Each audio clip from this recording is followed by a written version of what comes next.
You check your phone 17 times before breakfast. You rehearse conversations that will never happen. You apologize for breathing too loudly. These behaviors feel completely normal to you, but psychology has news. They might be your brain waving tiny red flags. Time to explore the everyday habits that could signal something deeper happening under the surface. First behavior. The constant internal monologue. Everyone talks to themselves sometimes, right? You narrate your grocery list, practice presentations in the mirror, maybe even give yourself the occasional pep talk. Totally normal human behavior. But there is a line where helpful self-coaching becomes concerning external dialogue. When you are having full conversations with people who are not there, complete with pauses for their responses, that internal dialogue has gone external in ways that matter. Psychology recognizes this as potentially problematic when it becomes frequent, public, and involves elaborate scenarios. If you are debating politics with your reflection for hours, or asking empty rooms for advice and waiting for answers, your brain might be creating companions to fill a void. The difference between healthy self-talk and concerning behavior? One helps you organize thoughts. The other organizes an entire social life that exists only in your head.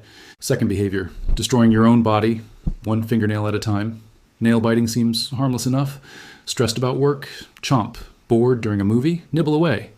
But when your fingers look like they went through a paper shredder, we are talking about something more than a bad habit. This falls under body-focused repetitive behaviors, the same category as compulsive hair pulling and skin picking. Your brain has learned to manage anxiety by literally consuming parts of yourself. Think about that for a second. Instead of processing emotions, you are processing keratin. When nail biting becomes automatic, painful, and unstoppable even when your fingers bleed, it is self-soothing gone destructive. Your anxiety found a chew toy, and unfortunately, that toy is attached to your hand. Third behavior, treating eye contact like kryptonite. Some people lock eyes like they are establishing dominance. You would rather stare at that fascinating piece of lint on someone's shoulder. Avoiding eye contact occasionally is normal. Avoiding it systematically could signal social anxiety, autism spectrum traits, or trauma responses. Your nervous system has categorized direct eye contact as threat level midnight. Maybe past experiences taught you that being seen meant being judged, criticized, or hurt. So now your gaze ping-pongs around the room like a trapped butterfly, landing anywhere except another human's eyes. This is not introversion or shyness. This is your brain running a protection protocol that treats human connection like a security breach. Fourth behavior, laughing when nothing is funny. Someone shares devastating news and suddenly you're fighting back giggles like a middle schooler in church. This misplaced laughter is not you being insensitive. It is called incongruent affect, and it happens when your emotional wiring gets crossed. Your brain, overwhelmed by intensity, hits the wrong button on the emotional control panel. This can stem from anxiety, trauma, or neurological conditions.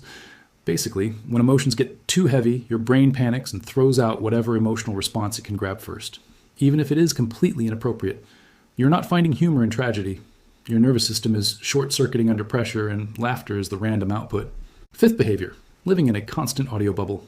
Morning alarm immediately podcast, commute, music, work, background YouTube, gym, audiobook, shower, true crime documentary, bed, sleep sounds. If silence has become your enemy, that is worth examining. This compulsive need for noise often masks something deeper, racing thoughts, painful memories, or crushing anxiety that only emerges in quiet moments. Your brain has learned that silence equals danger because that is when the mental chaos gets loud. So you build walls of sound to keep the thoughts at bay. But here's the problem. You are not processing anything. You are just postponing it with an endless stream of external input. The noise is not entertainment anymore. It is emotional Novocaine. Sixth behavior, checking out of your own life. Mid-conversation, you suddenly realize you have been gone for the last 5 minutes. Not asleep, not daydreaming, just absent. Like someone hit pause on your consciousness. Frequent dissociation like this is not normal spacing out. It is your brain pulling the emergency exit lever when reality gets overwhelming. This mental checkout can range from mild, losing chunks of time, to severe, where you feel like you are watching your life through frosted glass. Common in people with anxiety, PTSD, or chronic stress, dissociation is your mind's way of saying, I cannot handle this, so I'm leaving temporarily. The scary part? Sometimes you do not even realize you have been gone until you snap back. Seventh behavior, turning every response into a thesis paper. Someone asks if you want coffee. You deliver a 5-minute explanation about your relationship with caffeine, your sleep schedule, and 3 tangential stories about that one time at Starbucks. This compulsive over-explaining often stems from fear of being misunderstood, rejected, or seen as difficult. Growing up in unpredictable environments or dealing with social anxiety can wire your brain to believe that more words equal more safety. You're not just communicating, you're preemptively defending against all possible negative interpretations. Every sentence becomes a legal brief arguing for your right to have an opinion. Exhausting for you, overwhelming for everyone else. Eighth behavior, mental disaster planning as a hobby. Walking into any room, you immediately identify exits, weapons, and escape routes. Every unanswered text means someone died.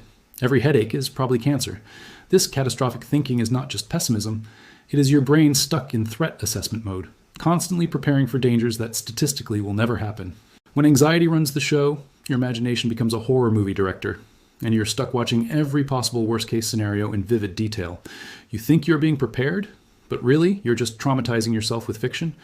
Your brain convinced you that imagining disaster somehow prevents it. Spoiler, it does not.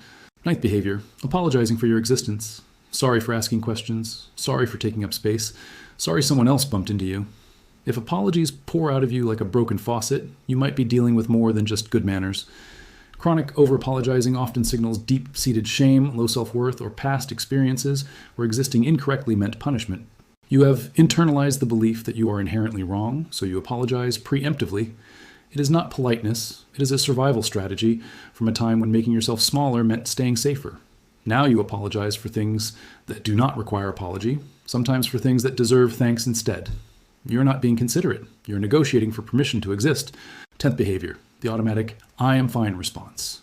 Your world could be crumbling. Job loss, relationship explosion, health crisis.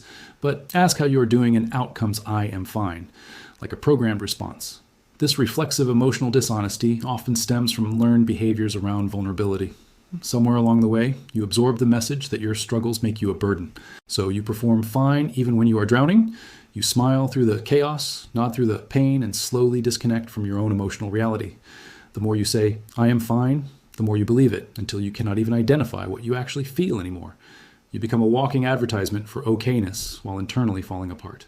Here's the truth. Recognizing these patterns does not mean you are broken.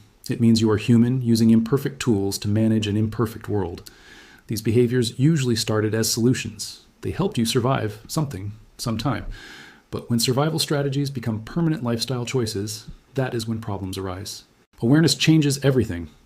Once you see these patterns, you cannot unsee them, and that is exactly where change begins. If you recognized yourself repeatedly in this list, consider it information, not diagnosis. Consider it your brain trying to tell you something in the only language it knows, behavior.